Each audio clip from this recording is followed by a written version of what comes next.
His father had so many sons that the only way to survive was to eliminate the competition. So that is exactly what he did. Eric Bloodaxe killed 4 of his own brothers to claim the throne of Norway. Harald Fairhair, the legendary king who first united Norway, had anywhere between 9 and 20 sons, all with a legitimate claim to power. When Harald died, Eric solved the problem the Viking way. He picked up an axe. The nickname that followed him for the rest of his life said everything. But killing your brothers does not guarantee loyalty. His own people turned against him. He was driven from the Norwegian throne and exiled, a king without a kingdom, a warrior without a war. So he went to England. Northumbria, modern-day northern England, was the last stronghold of Viking power in Britain. Its capital, Jorvik, the city we now call York, was a bustling hub of trade and silver. The Northumbrians hated the southern Anglo-Saxon kings. When a man like Eric Bloodaxe showed up, they saw an opportunity. They invited him to be their king. Here is the detail that makes this story extraordinary.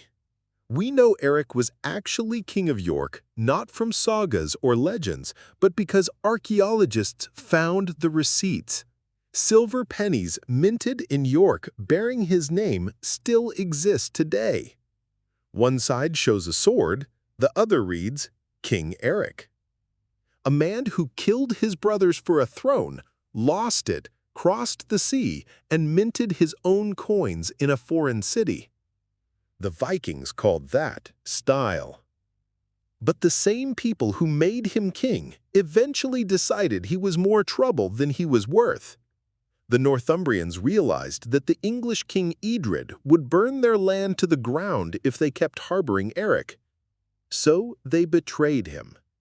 Eric was crossing the bleak, windswept pass of Stainmore in the Pennines when a heavily armed force descended on his small party. He was outnumbered. He was in his 60s, ancient for a Viking. The accounts say he fought like a demon. No shield wall, no strategy, just a desperate, muddy scrum in the rain.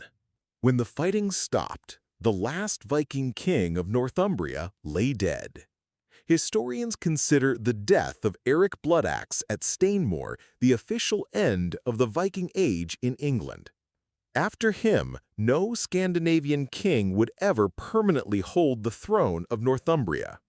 He killed 4 brothers to take a throne, lost it, crossed a sea, built a new kingdom from scratch, got betrayed anyway, and died in the mud of a mountain pass with a sword in his hand.